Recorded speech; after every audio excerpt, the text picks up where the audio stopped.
welcome to East Village, downtown San Diego. We're going to go on a quick bike ride, but before we do that, I wanted to introduce our programs director, Elizabeth. What's up, guys? I'm Elizabeth, and I'm here with Mr. Kevin. He's our Education Programs Manager here at the San Diego County Bicycle Coalition. So, the goal today is to sort of show you what a typical ride around downtown San Diego is like. There's a whole bunch of new infrastructure, new types of bike lanes, new roads. Not everyone knows the best way to do it, and not everyone understands how fun riding a bike to get from point A to point B can be. So that's what we're going to do today. Before you go on your bike ride, make sure that your bike is in working order, okay? We're talking about checking our air pressure in our tires. We're talking about checking your brakes to make sure that your brakes are in working order. Then we're gonna look at our chain, make sure our chain is clean and ready to go. Lastly, we're gonna check our quick releases on our bikes to make sure our wheels don't come off when we're on our ride. So do a quick little spin around your neighborhood before you get out on the bike, and make sure to bring the Stoke when you're on your ride. And don't forget your handy dandy helmet! All right, let's go. So these were installed within the last 5 years, and J Street, which we're on now, was the very first one to get them on there. What are your initial thoughts the first time you saw them? The first time I rode on this was actually my first day working for the coalition.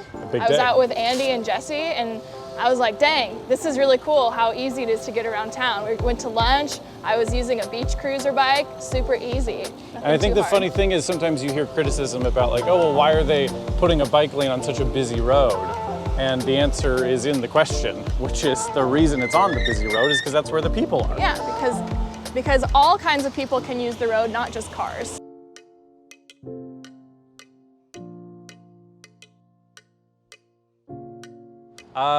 At major intersections, I think that's the criteria. At least 2 or 3 of the intersections here on J Street, they've got these bike-specific lights.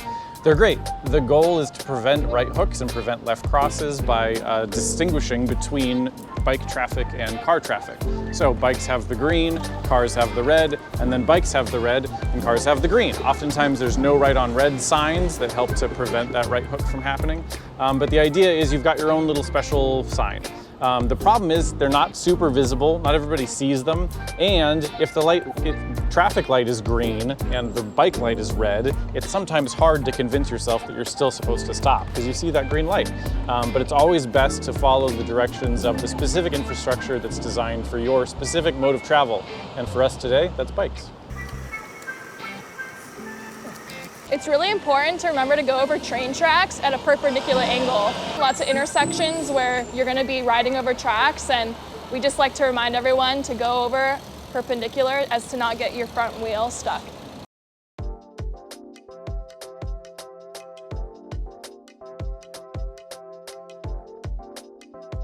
So here we are on 6th. We're gonna make a left turn here, but we're gonna do it in a weird, we're gonna make a right turn from the wrong side of the road. So having separate infrastructure is great. At intersections, there's still stuff you're gonna have to look out for. So we're essentially gonna cross as pedestrians, basically, sort of using the crosswalk. But we'll do it slowly and make sure everyone knows what's going on by using communication. 3, 2, 1. Cool, so now we're doing something that cars can't do, which is go up a down one-way street. This is great, and when they first installed this, they didn't have the bike-specific lights, and so it was really hard to tell what you were supposed to do and where you were supposed to go. It felt like you were just riding on the wrong side of the street.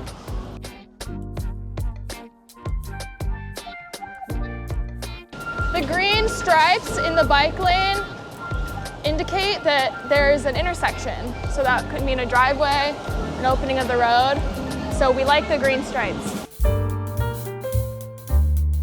Excuse us, thank you.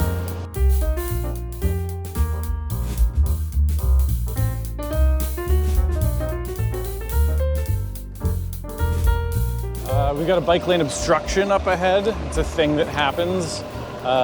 People unloading, loading, and sometimes just leaving cans in the bike lane for no reason. We're not going to kick them, we're not going to do anything mean, but we will look behind us, we'll scan, we'll make sure no one's coming across, we'll look up ahead and slowly merge across the travel lane and back to the other side. You definitely get a better sense of the world around you on a bicycle versus in a car. If I was on my bike and I never knew what this place was and I just happened to go by, I could immediately jump off the bike and go inside. Check it out. And on a car, I couldn't do that.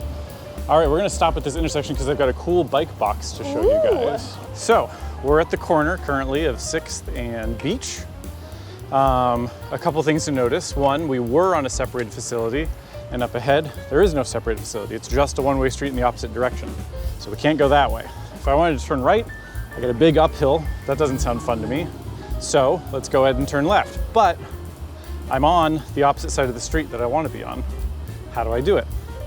They've they've painted these bike boxes. So it lets me know that instead of getting off my bike and walking across the crosswalk to get to the other side of the street, I can put my bike into that bike box and face my bike in the direction that I want to go. And then I've got my own bike signal that'll say red, green, yellow, and let me know when it's time to continue.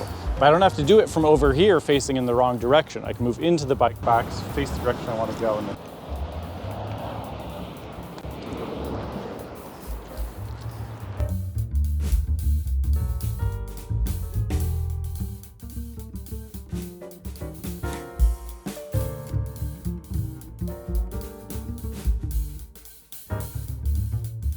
Most Sheros are set up in the center of the lane as to indicate that's where you should be riding. And why would we not want to ride on the right side of the road next to the cars? Does anyone know? Because exactly like what happened a few moments ago, there's a door zone.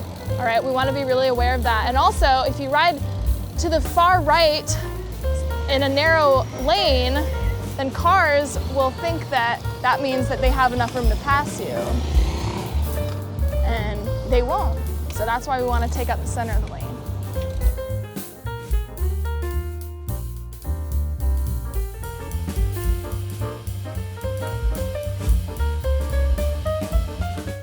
We made it to Embarcadero. We're at Seaport Village. We had a great ride. We hope you learned something on our ride through downtown today.